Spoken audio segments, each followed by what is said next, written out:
Okay. Hello, guys. This is Will.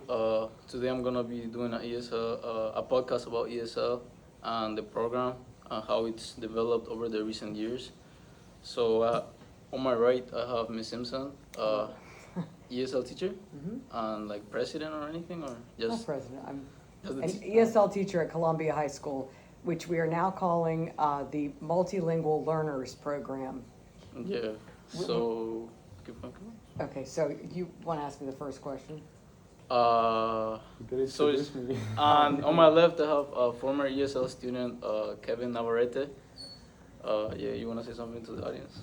No, I say I'm Kevin. Hi. Okay. Okay, so we have a couple of questions today. So first one, in what ways do you think the ESL program or now ML Uh-huh. has evolved in the last few years? So think about your experience in middle school, then the transition to high school. So yeah, the last 10 years, how it's been. Oh, my goodness. So I'll say something about the high school, my experience since I've been here, which has been about 6 years. Well, we've had the name change. We went from calling the program serving English language learners. Now the state has changed it to multilingual learners. The state has also made more stringent a requirement that students receive on a state mandated test called Access for ELS. They have to get an overall score of a 4.5 or we are not able to exit them from the program. That has caused a little bit of a bottleneck of students who are in the ESL program for longer periods of time. And it depends on how much, a lot of one of the major changes I think I've seen recently is more kids have come who are SIFE students or students with limited or interrupted formal educations.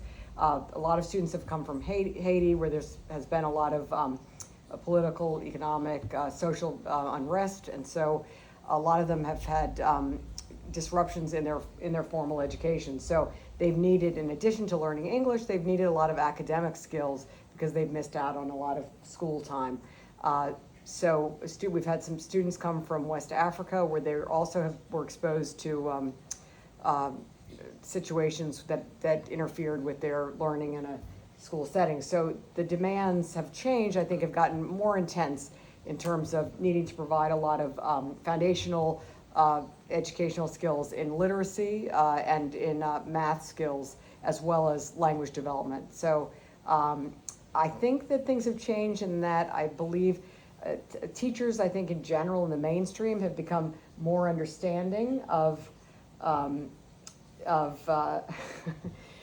of the needs of students. I mean, in general, I think that we've done a better job of educating and helping teachers become more aware of the comprehensive needs of English language learners. It's not just about language, but it might be also about building academic skills.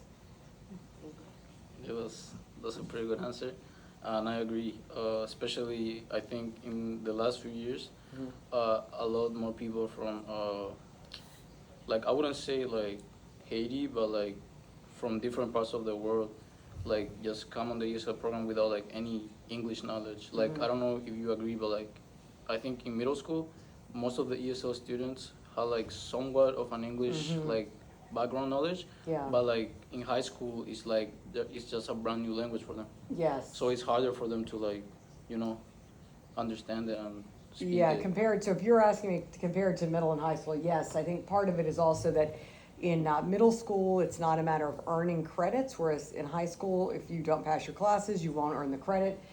So they've got that intense pressure, as you know, you experienced. You've got that pressure to perform well academically while learning a new language. Whereas I think the younger kids, a lot of them came from elementary school where they had at least a strong social language. And it's just the requirements weren't as rigorous. So high school is much more rigorous, the stakes are higher, and the demands, the language demands are also more intense because the writing, the listening, all of the academic reading is rigorous, and so it's harder to learn all these things, the basic interpersonal communication skills while they're learning a lot of academic language. Okay. So we talked about middle school and high school on ESL. Now, from my own experience, like in my college, the university, I don't think there is an ESL program or like ML program. So the question is, do you think every college or at least every public college should have like an ESL program for like kids like from like different countries, like international students? Mhm. You know what I'm saying? Yes. So it seems to me, I am not, I have never worked in higher education, but Mhm. I do know that a lot of universities are accepting a lot of students from abroad, from Yeah. other countries. So I think that it is incumbent upon the universities to provide ways to help these students be successful. Now, I'm sure some of these students have to take the test of English as a foreign language as part of the requirements, but Yeah. if they're accepting students who are borderline in their English or might be successful in writing and reading, but not so successful in oral language, I think universities probably put an emphasis now on doing things like you're doing right now, on presenting oral presentations to classes. So there's that demand, and for a student who is not used to speaking a language, I think that they may need more support. So I think a lot of universities have writing centers and have centers for helping with presentation skills. So I think having those supports are vital for students whose language, who are not native speakers of English. In terms of ESL, I think it would be great to supplement what they're doing. We were just talking about this today in my class, Yeah. about a student who was afraid about going to college and needing to take an ESL class at the college level before being allowed to take classes that would count towards their requirements or toward their major. I think it would be ideal to be able to do things simultaneously, or to have the support so that it doesn't, they don't have the additional economic burden of having to first take those classes, then take the ESL classes, then take the ones that are going to count towards the major. Otherwise, the goal of getting a college degree is going to be even more elusive, harder for them to obtain because of the financial and time demands. Yeah, yeah, I agree. So for the third question is, what have been some of your experiences with ESL students in general? Like you can talk about like, for example, I don't know, like the Spanish kid experience compared to the Haitian kids experience compared to like the African experience, if you want to touch on that, or. Well, I think, everybody is a unique person that comes Yeah. with their set of experiences. And I feel really fortunate to have been an ESL teacher. Next week, it'll be 24 years that I've been working. 24 years. 24 in this district, Wow. yeah. Not in the school, but in this school district. I feel really fortunate to have met students and their families from all different countries, and to find the commonalities between them. So I think I don't emphasize differences so much. I do want to know about their backgrounds, and I want to know about how much education they had prior to coming here, so we can figure out how best to meet their needs. But I think it's what's been great about the ESL classroom, and you discovered this, I think, in your own experiences, but also in talking to the students today in my class, how they find connection with each other. And they do share that common experience of being in a new culture, a new language, having to navigate their mainstream classes, and they talked about it in their different reactions to their experiences. But I think that overall, I have learned as much as I have taught them, hopefully. Nah, yeah, you definitely have, at least me. Especially like I liked how in your classes like you made everyone participate, like everyone had to be involved, and I think that helped in the sense that like it was like a family, and like now I have friends from like almost 10 years ago that I think I'm gonna be able to keep for the rest of my life. Yeah, Just for being on ESL. I know, that's wonderful. I was getting teary-eyed when you mentioned that to my students. I thought that was great. And also, those friends are from all different countries, right? Yeah, like So- Haiti, Colombia, Africa, Dominican Republic, like different parts of the world. Yeah. So Yeah. you've learned a lot too, probably about other countries by being Yeah. in that program, right? Yeah, their culture, like a lot of stuff. Okay, let's go to this one. So what teaching styles best help the new ESL students? I think this question relates to like the brand new ones. Yes, yes. So since I've been in the high school, I've actually not been the teacher of the beginners, the newcomers, but it's something that I love to do. And actually, I think I first had experience with this when I taught English in Taiwan, although largely I taught adults.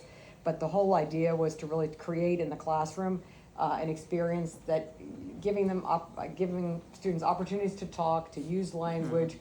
First, I think, an immersive style, but also recognizing that in the beginning, they go through a period, a kind of silent period. You talked about that when you first came, how quiet you were. You want to provide a lot of input that they can understand, exposure to vocabulary, but not expecting a lot of speaking initially, but still exposing them to the language in a non-threatening way. When I used to teach beginners, I would start with something called TPR, total physical response, where I'd give them commands to, find the clock, point to this, and going around the room to identify objects, and just to get that familiarity and to hear, to be able to hear the vocabulary words, and then slowly that oral production would come, but not to force it, knowing that in the beginning you're going through this huge shift of culture shock and learning so much, so it's better to provide that in a non-threatening way. So I think that's the great thing to do in the beginning, and then combine activities in reading and writing and identifying, trying to, the challenging thing about being in a school is that you've got to keep in mind the goal of being able to being successful, like in a mainstream English class. So there are a lot of skills that you need to build to get to that point. Yeah, and I think in middle school, I think for me, the only fully English speaking class was history, because then I had ESL, then math. But you might have had the science class. I think you're. Oh yes. Yeah. But they were all normal. In middle school, there wasn't a ESL math, right. ESL history. So I think 6th grade, you gave me a personal teacher, a teacher that would come to class with me and help me. Okay. And I think that really helped my first year, because if that person wasn't there, I would just be in the classroom just lost. Yes, so I think I gave you probably a paraprofessional or classroom aide, right? Yeah. Who helped, instructional aide who helped you. And another key part I remember at the middle school was trying to find the science teachers who were used more visuals, did things that made the learning more concrete, spoke more slowly, had a certain patience and compassion. I think is another huge piece of this. Are able to empathize with what the ESL students are going through. Yeah. Okay, so the last question for you. I know you talked a lot so far, so I talked too yeah. much. So, what are your thoughts on teachers who inundate the new students with English to the point where they start losing their first language? Well, so I asked, you showed me this question, and I wondered about that. And you talked about the idea of parents having explain what you mean about you were talking about parents having their students serve as proxies for them, interpreting. Oh yeah, so we talked about this in my class. So for example, when your mom doesn't speak English, they ask the child to translate for them, and sometimes that converts into having not explaining well, translating errors, because you're little, you're 7 years old, 8 years old, and it puts pressure into the child. So the child is I'm gonna start learning English. It gets to the point where it's not my case, but I heard people they don't wanna learn stick to their language. They just wanna focus on English. So they stop speaking Spanish or their main language. Start speaking English mainly. So they start forgetting their main language. So I wanna know I know it's not your case, but there's some teachers who do that.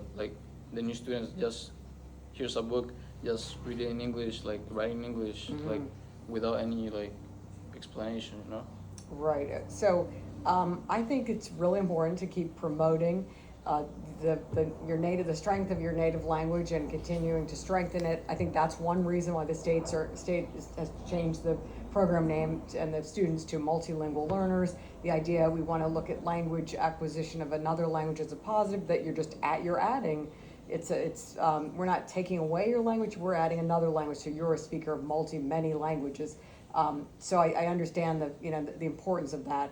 I also think now with the tools that we have, and that's a big way the instruction has evolved over the years. Now we have all these translation tools that we didn't used to have. The Google Translate. Just yesterday, actually, we used physical paper dictionaries, which we hadn't in a long time. I let students use them to some extent.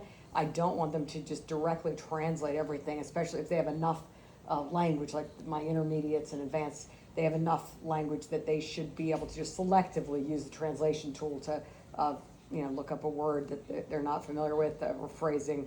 I think that you never want to take away their home language. You want to develop that, and that's something in high school where we want to encourage students to consider taking, if we have it, like Spanish, AP Spanish, to be. Oh no! Whoops. To be on track to take. Did he think it's stopped? Or you think it's No, still- check. Okay. It's just Okay, just got it. right there. Do that.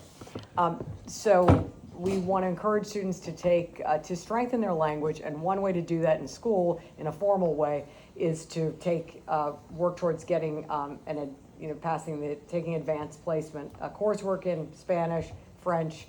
We have Chinese now, and in those classes you're also doing more rigorous, more work that involves more critical thinking, learning more advanced reading and writing in that language. So no, I don't think it's good to have English is not a replacement. It's something that is additional, but also crucial to being successful in the United States.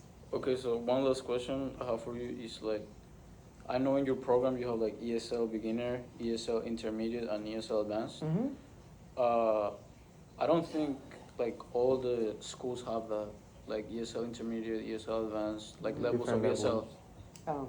So is that like something you implemented, or? So when I was in middle school with you, Yeah. we just had ESL classes. There were no levels really. Yeah, there was.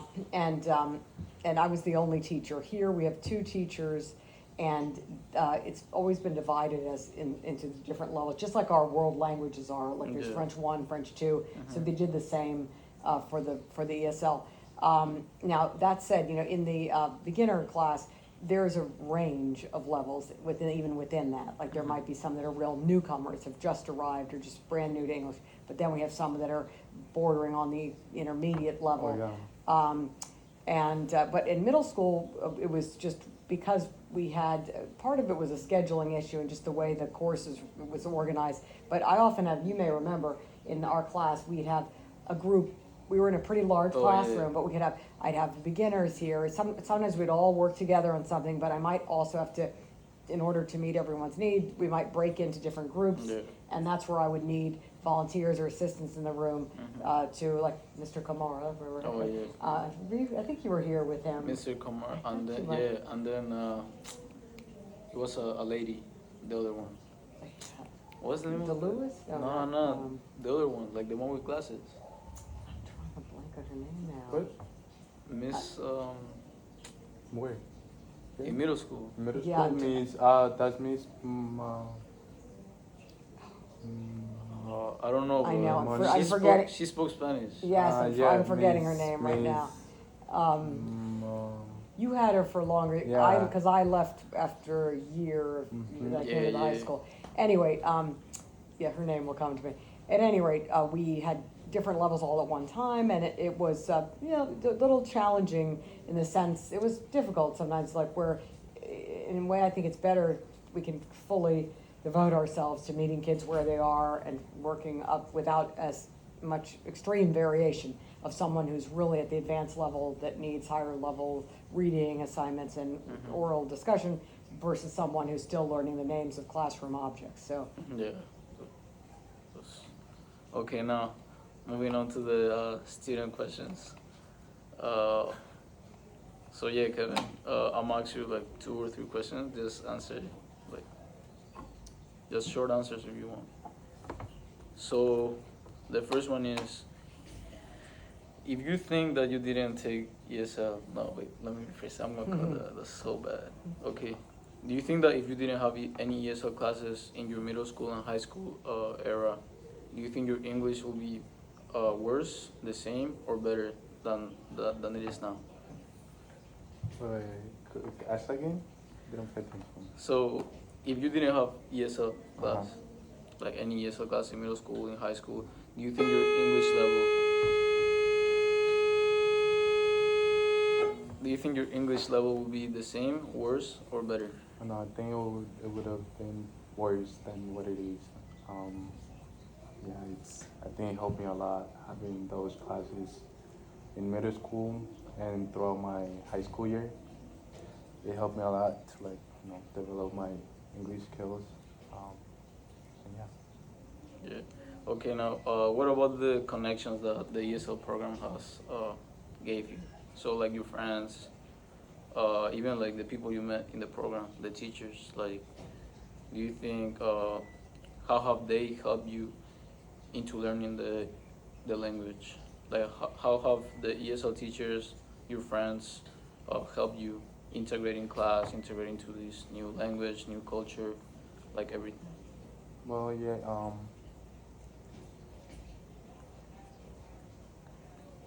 I think. Well, like with friends, um, of course, like if you have friends of like if that only speak Spanish, they're not gonna help you out at all with like the English.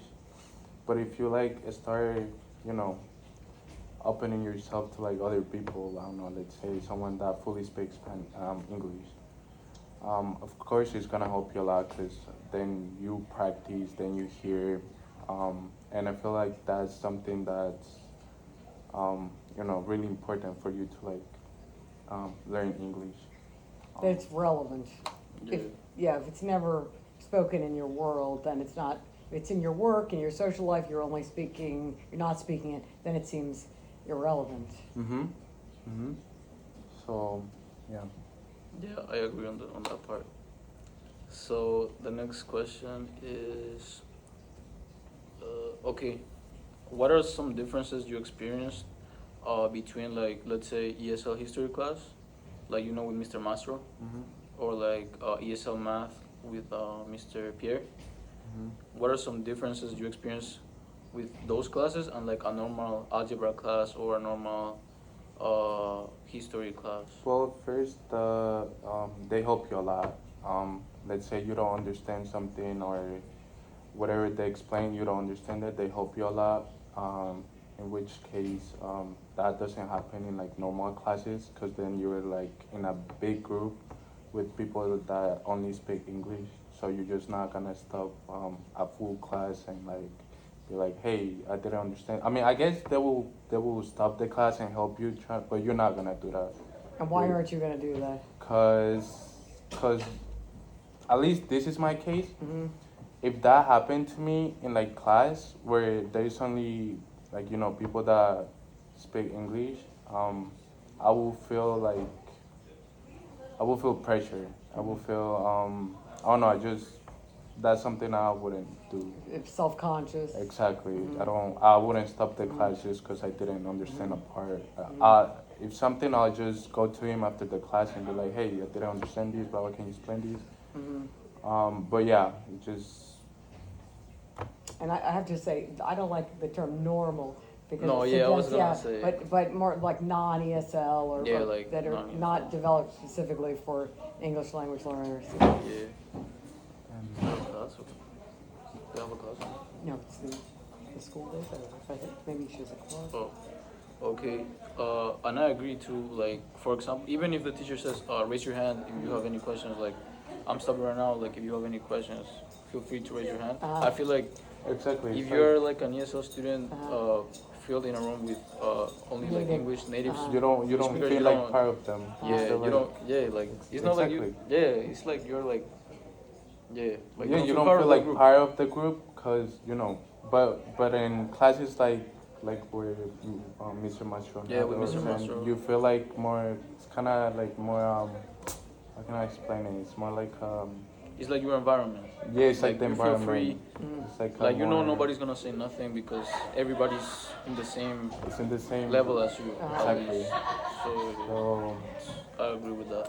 So you feel less self-conscious. I mean, of course, there are kids who are native speakers of English that are shy to ask questions too. But Yeah. it's the same, but they don't have that extra layer of the language. Exactly. Even And though they yeah, and I might- feel like in our case, like as an ESL student, you think, oh, what if I say this word wrong? What if my accent like pops up a little bit more? You start to like overthink, and Yeah. at the end you just don't ask Yeah, I anything. forget about it. Yeah, you just Yeah. stay quiet and listen. yeah, that's true. Okay, I'll just ask you one more. So I don't know about you, Kevin, but in my experience as an ESL student, like everybody in the classroom, it feels like a family. Like I don't know, Yeah, like if in definitely. Colombia or for example my case in Peru, like everybody in the classroom, like you know everyone, like you're friends with everyone. Yeah. I feel like in high school and middle school, as an ESL student, like you only experience that being on the ESL class. Like I don't know if you agree. In the ESL class, yes, definitely. So I do agree. You yeah. feel like ESL brings like people together. And Yeah, it's more welcoming. Exactly. Okay. Good, well, I'm glad you felt that way. I'm glad that Yeah. we're still a family. How many years later? 10, you said. You came in 2015. Yeah, 2015. So in one more year, like I can say I've been friends with you for a decade, Yeah, wow. and I think those are friends that you're gonna keep for life. Like The rest you of know, your life, yeah. Okay, one last question. This is more personal, so talk about your personal like experience. Do you think it is more difficult for an ESL student to make friends outside of the program? Definitely. Well, depends on like how his social skills are, you know. But definitely is harder than making friends inside ESL. You know, depends on the person. If the person is shy, then it will be really hard for them. Cause I've known people that they don't know English at all, and they can make friends outside of ESL. So I guess it also depends on like the personality of the person. But yeah, definitely, it's a little Yeah. bit harder. Agree. Okay, so this is another podcast or interview. So thank you, Ms. Simpson. You're for, welcome. Thank giving you me your for time. inviting me to do Thank this. you, Kevin, for participating in this. And like, yeah, I hope you guys enjoyed it.